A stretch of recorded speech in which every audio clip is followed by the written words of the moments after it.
Hello, everyone. Welcome to Teal Talk and happy holidays to one and all. Welcome, welcome, welcome. Believe it or not, we've reached our final episode of 2021, and I have been fortunate enough to be with you for every single one of them. I'm your host for this magical hour, Mediavine's Jenny Guy, and today we've got ugly sweaters, although in the case of my guest, I wouldn't call it ugly so much as just fascinating and amazing, but more on that later. We have great prizes, and we have another incredible guest that is generously sharing their wealth of essential knowledge for content creators. And speaking of a wealth of essential knowledge for content creators, have you heard of Google? Maybe, possibly once or twice in your life. They have a plethora of resources for us that, frankly, it can be tough to know where to begin, where to jump in, where to tackle all of it. Not to worry, though, that is where my next guest comes in. Please welcome Paul Bakaus to Teal Talk. Paul, thank you for coming. Thank you for having me. All right. I'm going to not be mesmerized by your sweater, and I'm going to read your very impressive bio. One moment, please. Paul Bakaus is an entrepreneur, creator advocate, developer, and product manager. As the head of creator relations at Google, he and his team are helping content creators, designers, developers, and decision makers to create better, faster, more immersive, and more convincing digital content. I think we all want that. Prior to joining Google, he created jQuery UI, the world's most popular tool to build user interfaces on the web, and the Aves engine, the first interactive HTML5 game engine later acquired by Zynga. That is quite impressive. Again, Paul, welcome. Thank you for coming to Teal Talk. We're so glad to have you. Yeah, thank you for having me. It's great to be here. We're so excited to talk about all the different things. I'm going to give through a couple of announcements. Also, one of our audience members just asked if it was a teepee on my head. It is not. It's like a stocking hat, but it's like a rigid stocking hat. So I don't know. There's not a lot of movement happening there. Okay, so reminder, audience. You guys submitted so many questions in advance for Paul that we are not going to be taking questions live. We have a lot to talk about, but if you do have questions for Paul, keep posting them and we can maybe entice him back for another episode. So we're just saying that. I'll try my best. Thank you, Paul. We appreciate it. Okay, and everyone else, keep your eyes on the screen for chances to win prizes during the episode today. But without any further ado, let us get into it. Google, I saw you nodding when I was talking about this in the intro, Paul, that you have an incredible, vast array of resources for content creators. And as I said in the intro, it can be overwhelming. So where would you recommend we get started? Yeah, I guess in some ways we made it more overwhelming because we added another one. But to be honest, I would say the resources that we have today, right? So we have, I would say everything that the Chrome DevRel team outputs. So these are overly technical resources, though. So if you're a content creator and you're not overly technical, that might not be what you're looking for. And then we have the output of John Muller's team, who you had on another episode, of course. Mm-hmm. And they're creating a lot of great educational content on Search Central, which is where we put all of our SEO guidance. And that's great if you're working with Google Search, and it's great. But again, these resources are sometimes quite technical. They really depend on you already having a technical background.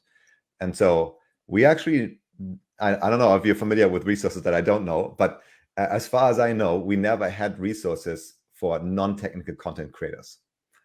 And so we created this new program called Google for Creators that actually brings new resources to market for those that need help in all sorts of areas, whether that's like pricing your brand deals, or how do you create a good content bundle, or how do you create timely content, how do you not burn out, right? There's a whole treasure trove of content that we want to create that help creators become more sustainable, more successful in the long run. And so you can find us on YouTube, on Twitter, on Instagram. We just launched a new website called creators.google.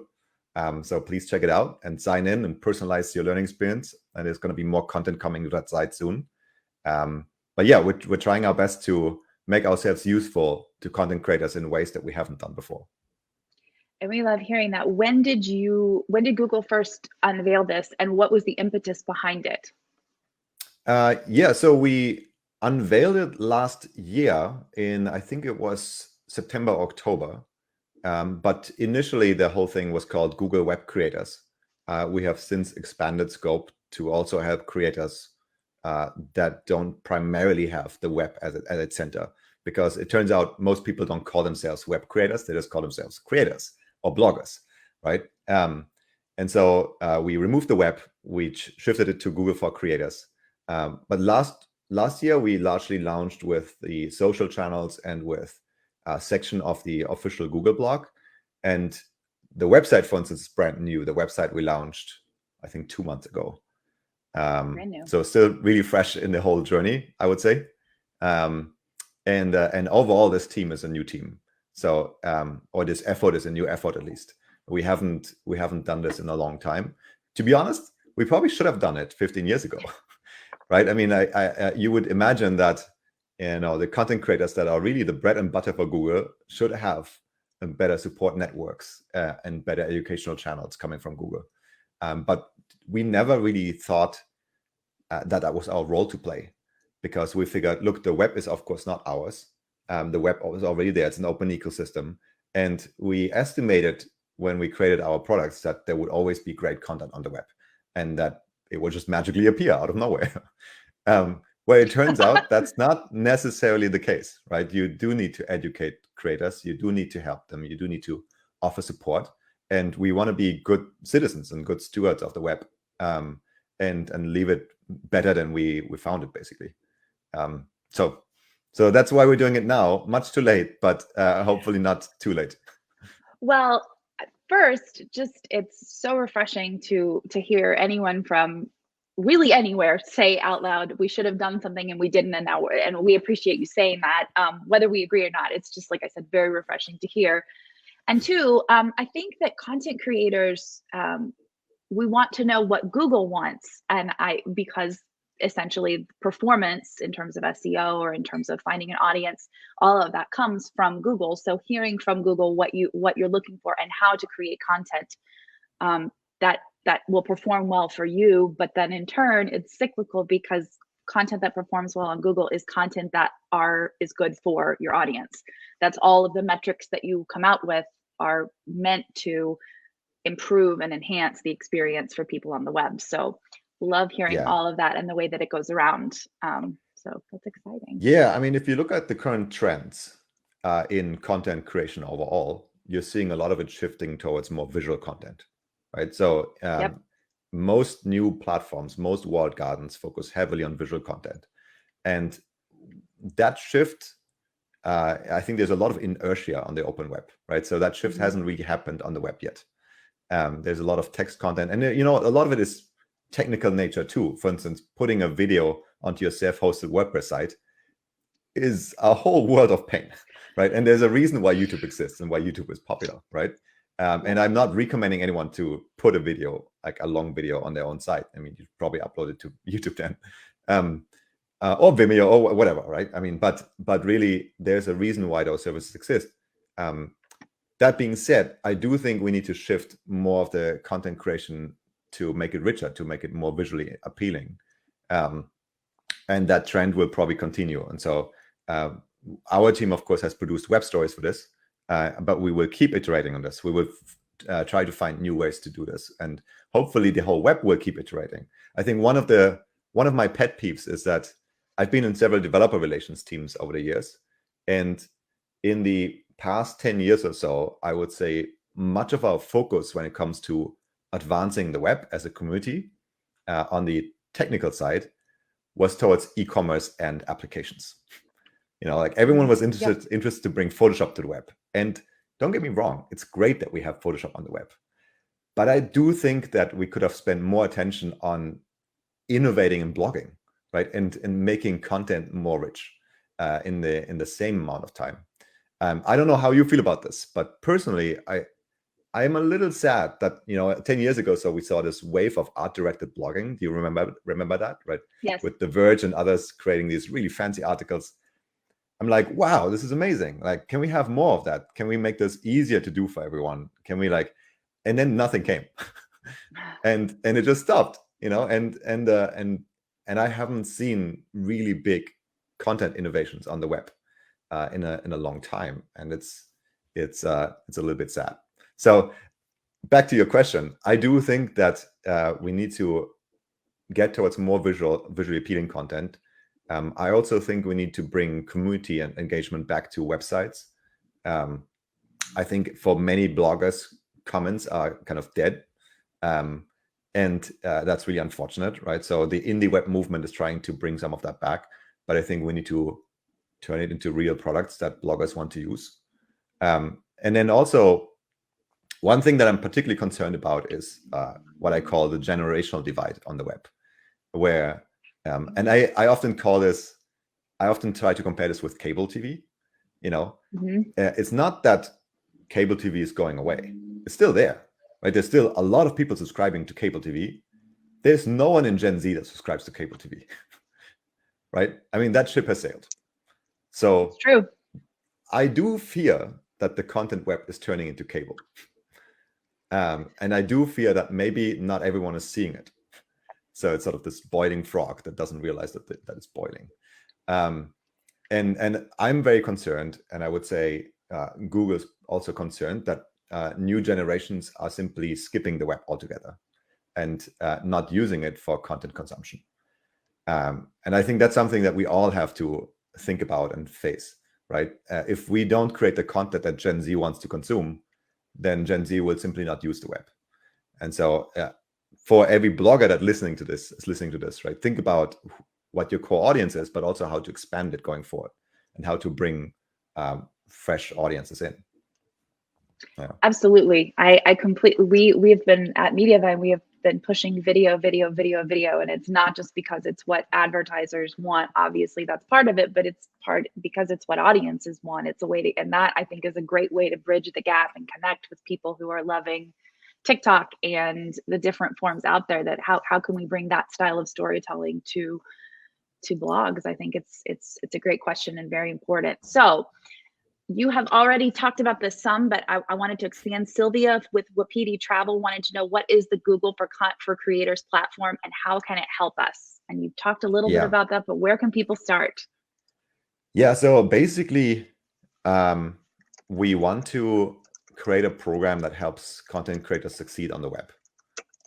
And in this case, in particular, non-technical content creators. There are tons of resources out there to help developers. This is not a program that is primarily aimed at developers. It's aimed at creators. And what does that mean? Well, it means that we want them to succeed either creating content on the web, becoming a blogger, right? And I think the ideal path here is to either you're already a blogger. What does that mean then? Well, we want to help you, as I just pointed out, reinvent yourself to make sure that your content is still relevant, right? And that you still get traffic from new generations, from new traffic sources, etc. And that you live a sustainable life. And so we want to help you maintain this cadence and this profession. And then we want to bring new creators in, right? So I think there's my stereotype here is the burned out short video creator that is creating 3 videos each day about something educational, not realizing that maybe a blog would be better. Right, and I've met a lot of these people. Actually, I've met a lot of young people starting out as a content creator, not realizing that blogging is still a viable career. And so we've also think that's part of our educational mission, to teach creators that blogging is not dead, and that it can be a very viable career. And so that's the other thing. So one part is education to new creators. One part is education to existing creators. Education in the broadest sense, to be honest. Right now, we're just trying to make ourselves useful in any way we can. We're kind of trying to be the Fred Rogers of the creator economy, or the, Switzerland of the creator economy, because Google, and you might laugh at this because you probably think so much about like, oh, Google overlord, SEO, whatever, right? But I think we are still probably more impartial than some of the more walled gardens. And the reason why is because we're the only Fortune 500 company that I know of that is monetizing the open web to its full extent, right? And so if you look at all the other companies out there, they all have their walled gardens. They all have their vertically integrated platforms. But but they care about sucking you into their platform. Yep. We build products for the open web, and Google in many ways is an aggregator and not a platform, but we are sending traffic to content.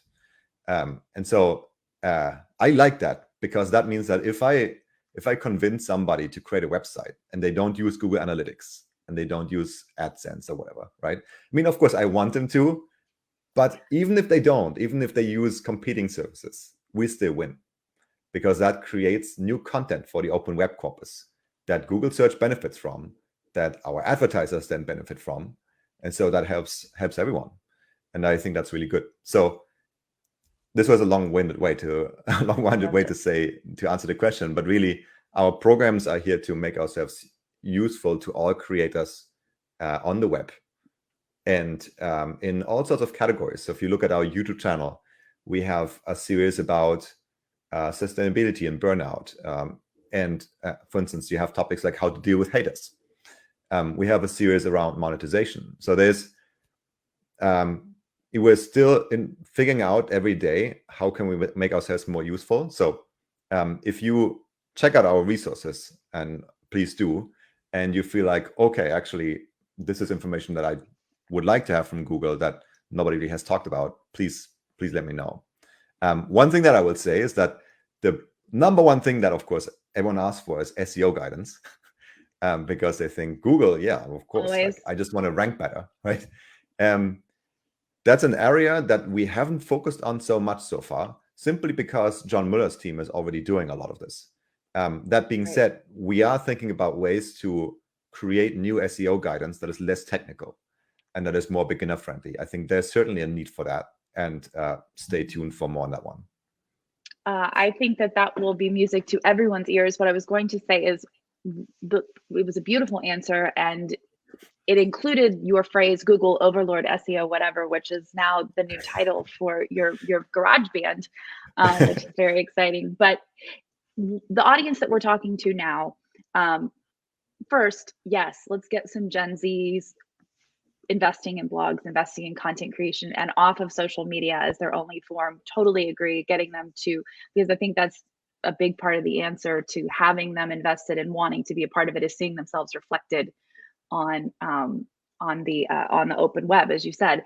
Two, the audience that you're talking to today are all people that have been content creating for quite some time, or various different lengths, but these are all website owners for the most part. So what I would like is, unsolicited from Paul, I would love if some of our bloggers that are watching would post in the comments what they're interested in seeing on that Google for Creators platform.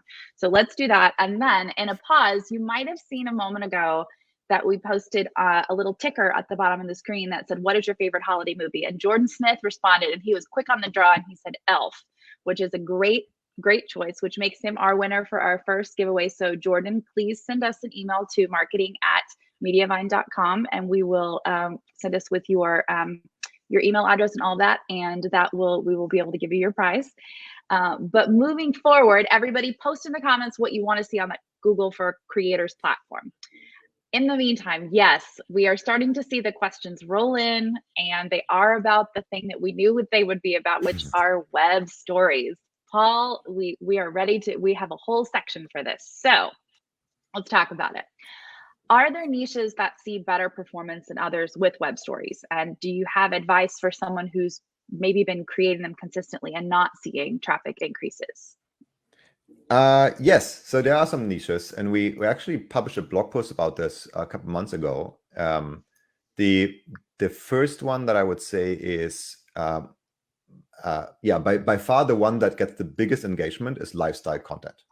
So any lifestyle content with aspirational Mediavine imagery. bloggers are lifestyle bloggers. What do you know? There you go. Yeah. So that gets a lot of engagement. And I would say if you do that, then continue to do it. So for instance, that includes things like how-to info, right? Relevant product partnership opportunities. And so that really fits the story format really well, right? Then I would say right after that, the one with the most online impressions. So lifestyle is the one with the most engagement. The one with the most impressions is art and entertainment. So art and entertainment. If you blog about the latest Marvel movies, for instance, right, that will probably give you a lot of eyeballs. Again, you're trading impressions versus engagement. Both of them are obviously important. But yeah, maybe you need to do like Marvel lifestyle stories. I don't know, but you combine the two and you win. But art and entertainment is the other very, very big one. Now, I don't only find interesting the ones that are doing really well, because it doesn't tell you about the saturation of that vertical, right? You could be thinking now, okay, I'm just gonna also do an entertainment web story, and hopefully it's gonna do super, super well. But if 1,000 others will do that, you just have a small part of the slice of the pie, I guess, right? Yep. And so I find it interesting to look at where the gaps are, right? And so where are the biggest supply-demand gaps? And we analyzed this a while back, and we found out that, well, actually, art and entertainment, there's still a supply-demand gap. So definitely create more of those stories. Celebrity and sports, and gaming content. So with new TV and movie and game releases rolling out all the time, these verticals really offer a lot of potential for growth. So I would say those are the biggest ones. That is very interesting to hear. Okay, so we have a question from Jenny Field. She's pastry chef online. So what are your current best practices for web stories? And her follow-up question, should we house them on a page on our site or not? Well, I'm going to answer the second question first, because perfect. Yes, that's a very easy answer. Yes, easy. You should have them on a page for a multitude of reasons. The first reason is that having them on a page somewhere or linked to somewhere on your own website means that the potential for crawling and indexing is much higher, right? The retrieval is going to be much easier for Google. Of course, you can also submit your sitemap directly to submit those web stories, but linking them anywhere on your site will definitely improve your chances. So that's the first thing. The second thing is that I don't think it's very smart to rely only on, let's say, discover or search traffic. I think ideally, if you want to create web stories, you also create them to improve your what we call O&O experience, your website experience itself, right? Ideally, you want these web stories to improve your site itself. So I think it makes a lot of sense to link them. Now, I understand that that's not always a very easy decision when it comes to, let's say, monetization, right? So if your web stories compete with, let's say, your existing blog post, and that blog post has much more aggressive monetization that is doing really well, there's a trade-off to be made. But sometimes also you can think of a web story as an embed, like a YouTube video in an existing blog post. So I've seen this pattern work really well, where we actually have a thing called what's it called, story embed player or something along those lines. But for instance, if you use the WordPress plugin, you can easily embed stories into your blog posts, and they become secondary content that just improves the overall blog post. And that's a good pattern, and it doesn't really eat away. It doesn't really cannibalize your monetization on your website. So that might be a nice thing to think about. And actually, a follow-up question to that is Harry with Blend with Spices wants to know, can you create multiple web stories for the same blog post or recipe? And if that is okay, what are the things we should consider when multiple web stories are linking to the same URL?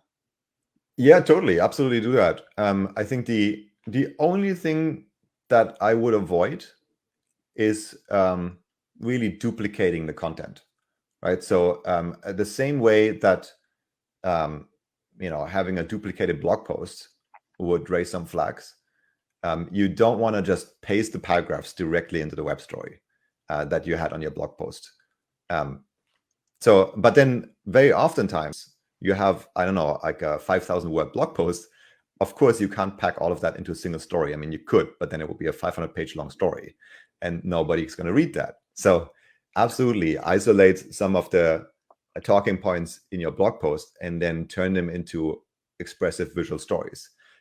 I mean, you also have to keep in mind that somebody who's reading a story or consuming a story is in a different mindset, different state of mind than somebody who's reading a 5,000 word blog post, right? They are probably in some train station trying to consume something really quickly. they're not going to read your 5,000 word blog post in that train station. So yeah, make them bite-sized as much as possible.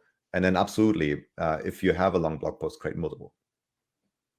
That's great to hear. Okay, so I wanted to, this is a little off script. Well, first I'm going to announce our winner of the second prize before I jump into this. Jen Powell, we asked, what is your favorite holiday song? She said White Christmas, which is a beautiful song. I do love it. And she is the winner of that giveaway. Keep your eyes peeled. We got some great ones. We got Santa Baby, we got Jingle Bells, we got all sorts of great songs for your playlist, your holiday playlist. So check those out.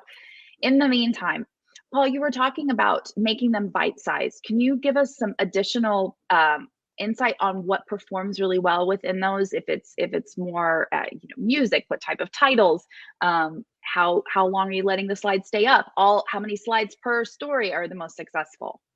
Yeah, absolutely. So I'm trying to do this off the top of my head. So I hope these answers are correct. But I think we saw that above 12 story pages, you see diminishing returns, which means that ideally keep your stories below 12 pages, or not much more than 20. It depends on the type of the story, though. So you can make a story more engaging the same way that you can make a YouTube video that is 30 minutes long engaging if you do it the right way, right? So this is not a hard and fast rule, but overall, I would say the average is about 12 pages. Other than that, I would say the stories that don't do well are the ones that are really text heavy. And so make sure that you use a lot of high quality imagery, ideally moving images. We see a lot of, and I know this might not be easy because you might not have the same amount of stock footage available in video as opposed to images. But if you can add video to your stories, add effects to your stories, don't make them repeat too often, but really make them visually interesting. If it's just looking like a static slideshow of paragraphs, it's not going to be super exciting to audiences, and we have measured that and we have confirmed it. So I don't know. This is probably not the most detailed advice, but I would definitely. That's helpful. Yeah, I would definitely say that. And then the other thing is, try to experiment with the features that are unique to stories. For instance, one of the things that stories can have, that web stories can have, that other types of stories cannot have, is really powerful CTAs, right? So you can add links in areas where on competitors' stories you cannot, and so make sure you use those features to your advantage. Yeah. Love a strong CTA, and the ability to give one of those can't beat that. So yeah. Claire with the Ladybird's Adventures asks, will web stories be rolled out to the UK? Yeah, I get these questions all the time, and I wish I had a better answer to them. I don't know. And I think the aspiration, first of all, I don't know when. Okay, let me clarify, right? I think it's not if, but it's a when question. So yes, they will be rolled out in the UK and probably worldwide. But I think it really depends on a bunch of different factors, like how many stories do we see on a weekly basis published in that country, to really ensure that users have a great experience on, let's say, Google Discover in the carousel. Because if, let's say, if there are 5 creators, not saying that's the only we have, but just as an example, let's say there's 5 creators in a country and that are creating stories, that's awesome.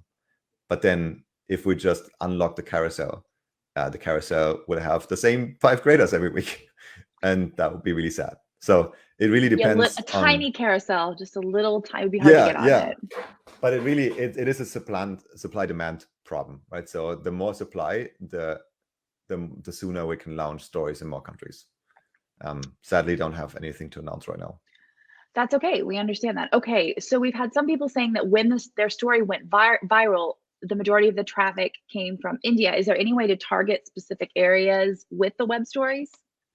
Unfortunately, not that I know of. No, geofencing, as we call it, is unfortunately not a feature that you can add to your stories, simply because they're published on your own website. So and then on search and on Google generally, we also don't have a feature to geofence search results. Unfortunately, not an option. Okay, Thank you. All right. Chrissy from Holiday Hoopla asks, when creating web stories, how unique do they need to be from other non-story content on my site? I've had trouble getting some of my stories to index, and from the available support, this seems to imply that Google thinks the content is a duplicate, or Google is assuming I don't want the content indexed. It doesn't happen with every story, only a few. Yeah, I think I went into this a little bit before, but in general, we recommend not copy pasting content directly from your blog post. I mean, at least not multiple sentences to your story, because then it could trigger duplicates. That's usually, I mean, I haven't seen this to be a big problem with those that really just take the topic of a blog post and reuse some images, reuse some talking points. If that's the case, and you still get duplicate flags, then it would definitely be interesting to hear from you, because that's not supposed to be the case. We have been recommending people to turn their blog posts into their stories, and if that doesn't work for you, that's something we have to fix. That's actually a great follow-up, a segue into this question from Sarah from Major Hoff Takes a Wife. Is there a person to contact with issues with web stories or questions? Yeah, there is. I would say we have our general handle, actually, webcreators@google.com. I don't know if this is probably not very well known, but yes, there's a Google email address you can reach us at. Wow, that isn't. That is. I didn't know that. Good yeah, to know. and I think you often hear how like a lot of people have trouble contacting Google. Well, there you go. There's an email address right there. We're going to post it in the comments. We're going to put it on our handout. You've got it, guys. Yeah, and I can guarantee that I see those emails, and my team sees those emails. So this is not going to some third-party vendor. And we are looking at, we might not be able to reply to every email, but at least with the emails that talk about web stories, we will forward them to the right teams. And oftentimes we do get back and we look at the issues that are happening. We do, of course, we can't help every individual content creator unblock their SEO problems, because we have to do it for everyone at the same time. We can't just do one-off solutions. But anyway, please send us your feedback. Please send us what's going wrong, because it helps us understand, is this an issue that just you have, and maybe it's just isolated to your blog, or it is an issue that everyone has, and we have to look at it more closely. We appreciate that a lot. And again, that's phenomenal to know that that is a thing that exists. So Jordan with Jordo's World asks, I've been making web stories for about 9 months now and noticed they get a ton of traffic, which is exciting and over half the battle. Congratulations, Jordan. However, I've been watching my web story income closely with the Mediavine team and realized that because of the ad placement and how many people don't make it to the part in the web story where the ad is located, the viewability is actually really low. I realized the low number was dropping my overall viewability to less than 70%. All of this to say, do you have any solutions moving forward with this? Is there a solution for people experiencing this? I'd love to have about over 70% viewability and keep web story ads for the best of both worlds. And before I unleash Paul on that one, I wanted to say that we talked about this one before we started, and the viewability, that's more of a Mediavine ad issue. But what I wanted to do this to segue into was talking about overall monetization for web stories. And I know that Paul has some things he can offer for that. So Paul. Yeah. So I probably can't talk too much about the ad stuff. I think this is probably more your expertise. And then I have some product managers on the Google side that will be a better fit to talk about it.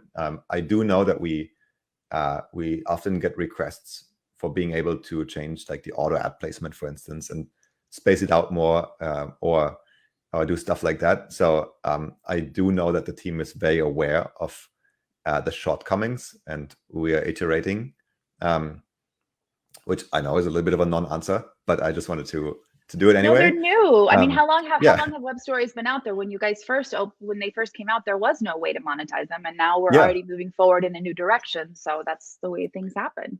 And it turns out that creating or moving an ad ecosystem is surprisingly slow. There's a lot of inertia on the web. But yes, we're trying hard.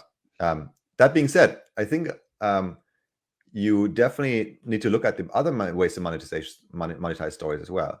And I think one of the most interesting ways of monetizing stories is shoppable content. So affiliate links in particular, right? But not not just random affiliate links, but as I mentioned, lifestyle is doing really well, right? And you see a lot of products out there in the markets that essentially have shop the look functionality. And you can create that very easily in a web story, right? You post a picture of you wearing something, you put a link there, and that's it. You put an affiliate link to some product that you're trying to sell. And affiliate links, as you might know, are forbidden in many places where you can post these links. And they're not forbidden on stories. So I would really encourage you to try out monetizing with links because I think it could be an amazing income source. That is a great, and we are all about multiple revenue streams. So utilize as many as you can. So we're going to pivot a little bit to Discover and general content creation. I want to start with just a basic, which is, what is Google Discover? Can you tell us in your own words, please? Yes. So Google Discover is Google's feed of content that you can access either in the Google app for Android or iOS, or if you are using Android, there's a screen that arrives when you swipe to the right. That's right.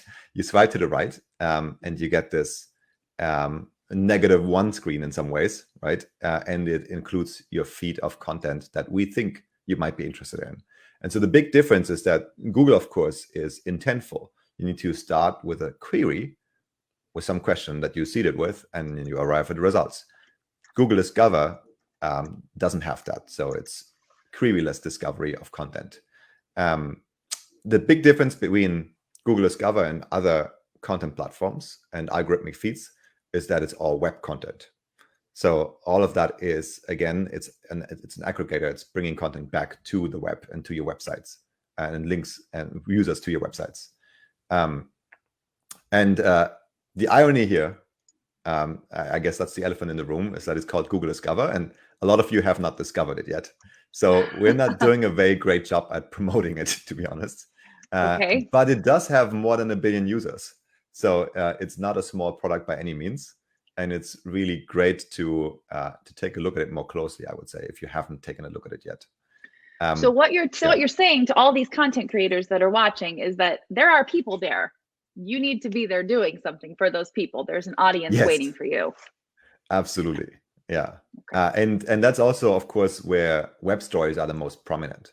So if you go to Google Discover, unfortunately not in the UK yet, as we just figured out, right?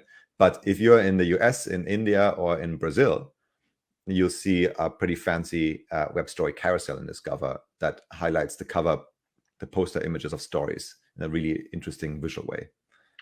Yeah. So if we just had one of our audience members, we have the most hilarious audience on earth, said, "Welcome to Google Undiscovered."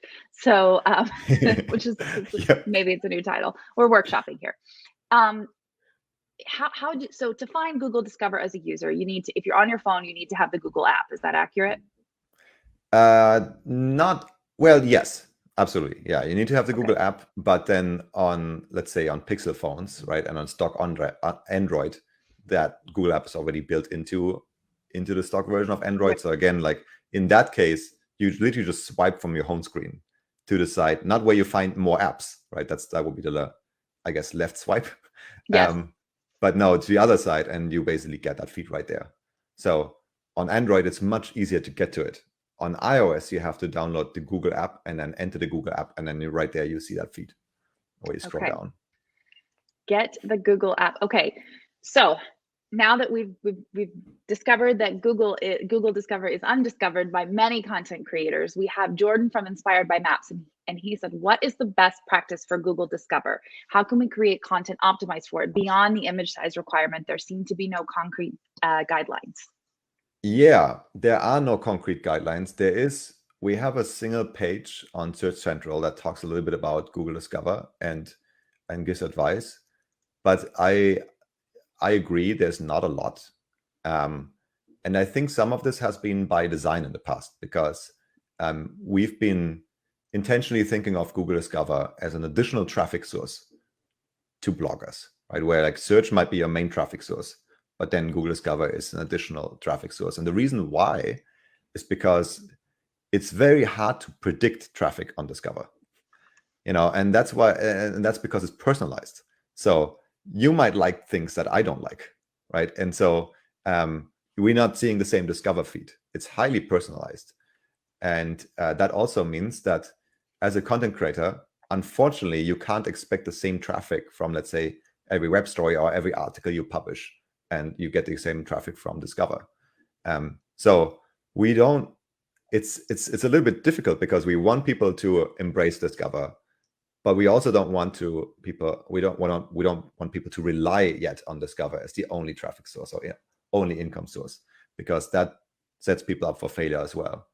That being said, I personally would love to write more articles, more help articles about optimizing content for Discover, and go a little bit more in depth.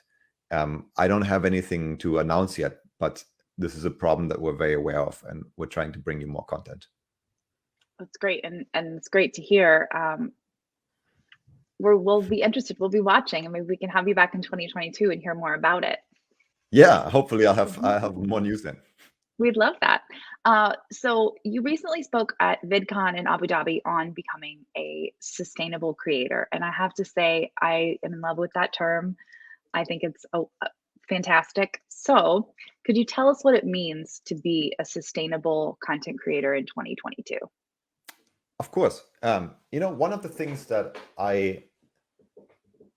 maybe one step back here is that I started scripting this talk. And I talked about independence. I thought, what creators really want is to become more independent. And then I realized that after talking to more and more content creators, that's not necessarily what they want, at least not in the technical sense. Nobody wants to recreate social media or recreate the whole stack, right? The same way that nobody wants to do their own taxes. Creators largely want to do one thing, and that's create. Unfortunately, oftentimes life gets in the way. And so you're realizing you need to either create too much, and then it becomes really, really a chore, right? Or you need to create things that you don't want to create, or you need to look out for content deletions and algorithms that control you and whatever, right? And so there's always something that stops you from simply being creative. So I shifted from independence to sustainability, because I think that's something that we all need to talk about. I've seen some recent reports from Vibely and from other studies that showed that more than 70-80% of creators think that they're burned out. And I think that's really unfortunate. It depends on which vertical you're in, of course, as well. I was, right before I came to Abu Dhabi, I was at Traverse Travel Blogger Conference, and it was excellent. But you could really feel like, it was very important for that group to meet again after 2 years of no travel. And so that vertical in particular was hit really badly, of course.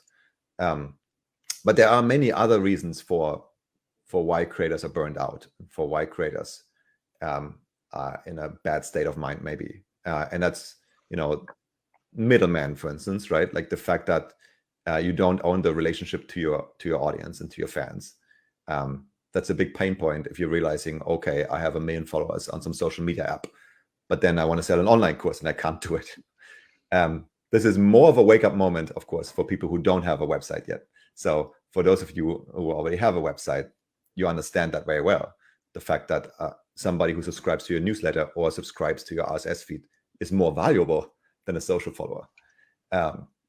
And so sustainability, I think, also relates to stardom, right? Many creators today think they need to break out and become a celebrity on the internet. And I think that's actually very detrimental to mental health, especially for young creators and for kids. And one of the main points of the talk that I made, I would say, was to kind of get rid of that idea and to think about how do I become part of a creator middle class? How do I do this professionally, right? And not burn out like in a very quick way, right? Because with my friend Nuzaya, for instance, a while back, he's like the creator of Nas Daily, big Facebook show. I talked about creator shelf life, and he thinks that creator shelf life is 5 years, which is brutal if you think about it, right? Like that's crazy.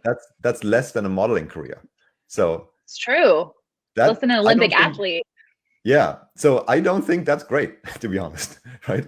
And I'm guessing many of you have been blogging for more than 5 years, and that's great, right? But we need to shift that. We need to make sure that content creation is a well-accepted profession that has a sustainable path. And so this is what the talk really was about. Like, how can we identify what leads to burnout and what leads to all of these breakdowns in the shelf life of a creator, and then what is the right strategy to implement in order not to get there. And for me, it was like really three big components. It was instead of focusing on millions of followers, focus on your 1,000 true fans. So many of you are probably already familiar. I don't know if you're familiar with the 1,000 true fan strategy, but it's a really good one where you're thinking of like your audience and your fans differently, right? Your audience are those that follow you on one platform, right? Whether that's your Instagram or your TikTok or your website. But your fans are those that follow you everywhere and don't just follow you for your content, but for you as a person. And so they are the ones that come with you along through your career, and the ones that really support you financially. And 1,000 true fans are probably all that is needed for you to sustain your life. If they're paying you $10, $20 a month or a year, that's great. So that's one. And the other one is passive income. And of course, passive income is obviously a big topic with Mediavine, and you're all about it. But not every content creator out there who's starting content creation on social media really understands this, right? A lot of them use brand deals as their main income source. And brand deals are great if they work, but they're not passive. You have to actively work for them. And then next week, you have to find another one, right? So it's active income, and you can't scale it. So income from ads, affiliate links, affiliate marketing, etc., really means that you can scale how you're creating content. And then the third one is going more niche. So again, I talked about this before, right? With the supply-demand gap. Right? A lot of times as content creators, we think of, oh, okay, there's this shiny new thing or tentpole event or something happening in the industry. I need to pile on, right? But I had an example in my talk recently of a fan art creator. Fan art is, I would say, is already sufficiently niche, right? Creating art of, let's say, a media property as a fan artist, but then they went even more niche and combined it with Art Nouveau, and so you have Art Nouveau. Yeah, it's really exciting. It's really cool, actually. So Hannah is her name, and she creates Art Nouveau fan art. And I put that example out there, and she has a website too, by the way. I put an example out there because nobody in the audience would imagine that niche could produce any results, right? I mean, it's so hyper niche, right? And two niches combined that you would think, well, you can't possibly build a career out of this. Sure. But it turns out that she has over 1,000 patrons that pay for her lifestyle. Wow. And pay for her profession. I'm about to be one of them if you post the link to her website. Yeah, absolutely. Yeah, no, and yeah, Hannah Alexander, you should check it out. But yeah, her art is amazing. But that was a really good example for going more niche, for really finding your niche. Because if you pick something that millions of people like, that's great, right? And you might monetize that way with ads. But then if you pick something that thousands of people love, you might be able to say merch and subscriptions and alternative ways of monetizing this that you couldn't before. So I think both strategies are, of course, very valid, right? But I encourage content creators to think about them. Well, what you were just saying, you've said so many amazing things that I know that you've got a small fan club forming right now of people who love you in the comment section of our live right now. Thank you so much. Yes, we love hearing all of this. I think one of the things that we hear most often about burnout, and you were actually alluding around it, which is the whole concept of FOMO, which is there's that constant fear of missing out and the next best thing and the next biggest thing. And this person is doing this and finding success, so I have to go become an expert in TikTok and in these different platforms and all of the different locations. And I think that, like you said, that the crux of the matter is that people want to just make good content. They don't want to have to worry about necessarily algorithms or video lighting or all the myriad things, email subscription services. And yeah, and this is the other thing, right? And we yeah, creators often think they need to jump on every platform and spread themselves too thin. This is very, very common that I'm seeing this very often. And yeah, so like actually FOMO is a good way to describe it, right? You feel like, okay, there's this new platform, I definitely need to invest, right? Yeah, I don't think that's true. I don't think you need to. And especially not if the content that you create isn't well suited for the platform. But if you are creating in-depth articles about some interesting topic, maybe don't become a TikTok dance instructor, right? I mean, like, these are two different professions and different types of creators. And the same way, I'm not trying to convince, Charlie on TikTok to, to become like a blogger, because she would probably not have a good time blogging. Because nobody is searching for dance articles, I guess, that are long form on the internet. So maybe some people are, but I don't think it's the right suited medium. So yeah, I have a lot of feelings about that one in particular. I definitely think that content creators are spreading themselves too thin. Vibely, in their study that they did recently with 150 micro influencers, they have estimated that even just for like 3 or 4 platforms, in order to stay relevant, a lot of creators estimate that they need to work for about 70, 71 hours a week. And that just, that's crazy. That doesn't sound very sustainable or healthy.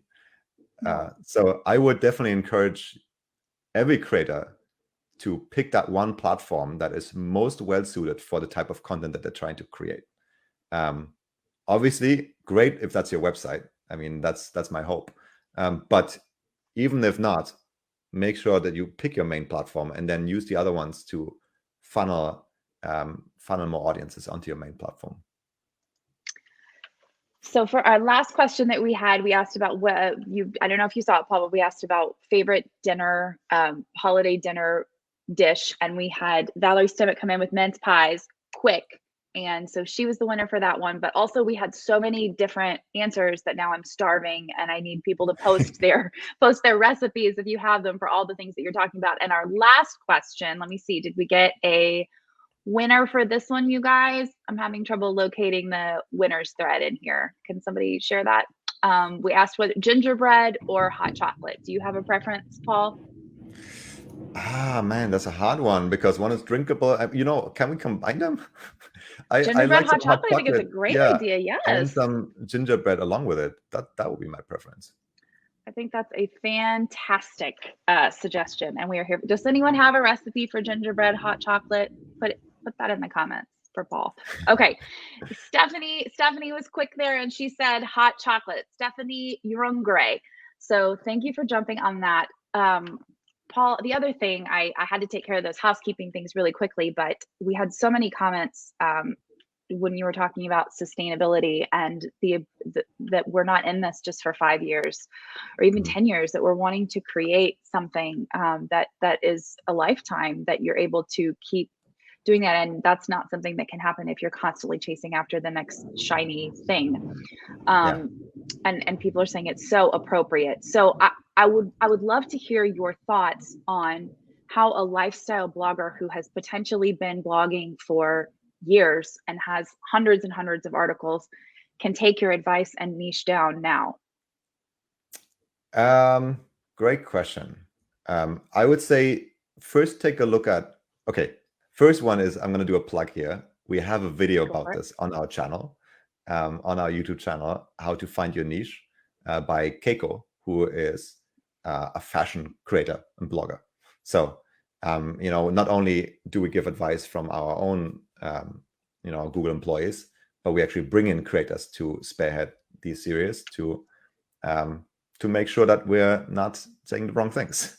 So yeah, there's a video on our YouTube channel talking exactly how to find your niche.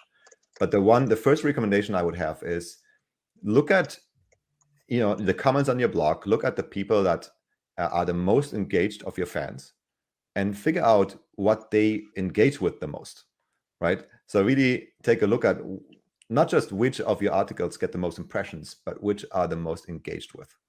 And then you will probably realize, okay, this is the type of content that might be more interesting to go into as a niche than some of the other ones. So if you already have a blog, that's what I would do. The other really important thing that Keiko talks about as well is don't go too niche if you don't think you can maintain that niche for a long time.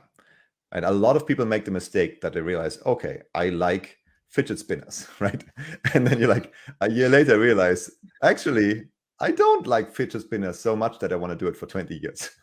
And you realize, okay, now that might not have been a good career move, right? So if you want to go niche, be careful that it's something that you actually like, or that you actually have liked for a long time, not just a fad or some trends that you're piling onto. Yeah, there's a lot more advice that Keiko gives in a video that I think is really helpful that I'm not giving in that really quick explanation. But yeah, please check it out. Okay, we're actually going to include that in our handout that we're about ready to send. But Paul, this has been so wonderful. I would love if you could give all of our content creators listening just a tip, an action item. And you've already given so much hope, but if you want to give more, we would love to take that into 2022. Yeah, of course. So, maybe one thing that I want to wrap up with is also sort of a reflection point for me. If you hear, the DevRel teams and the outreach teams at Google speak, there's always something new that we're launching, right? And I think that can also be a source of stress. So I want to acknowledge that, right? I think a lot of you have been stressed by the page experience launch, as an example. And sometimes when that happens, it sounds like you need to put all attention on this, and the world will go down if you don't. That's not the case. That's page experience. Yes, we want you to have fast web pages. Don't get me wrong, right? It is one of many, many, many, many ranking signals. The most important ranking signal is your content, the quality of your content. So if you stop everything in order to fix the speed of your website, and you don't publish good content for a couple months because you're trying to fix your WordPress theme, not going to help you, not going to help us, not going to help anyone. So I would say, yeah, think of your career as a curve, right? That needs interpolation. There's going to be lows and downs. There's going to be outside signals like, Paul coming around and saying, you need to do this and this and this. But in the end, as a content creator, you need to create the best content for your audience. And that's something you really have to stay focused on. Well, if I were the Grinch, my heart would have grown 3 sizes just hearing you say that. We love hearing that content is king and balance in all things, not running from one side to the other, which is so hard to do during the holiday season. Paul, that was excellent. Okay, for our 4 winners, we have Jordan Smith, Jen Powell, Valerie Bailey, and Stephanie Rumgray. Please send us an email to marketing@mediavine.com so we can get you your prizes. Paul, this has been so wonderful. Will you come back to us in 2022 and talk about burnout? Yeah, if you will have me again. Yeah. Will you have a different shirt, a different sweater, or something else? Yeah, fun? Good idea. I'll have to think about it, but I will try. We'll give you some time. This has been amazing and wonderful. Thank you so much. Thank you for having me. All right. And everybody, we will be back in 2022 with more great guests from around the content creation industry. I want to wish all of our incredible audience a safe and happy holiday season. Take care, and we will see you in 2022. Happy holidays, everyone. Happy holidays.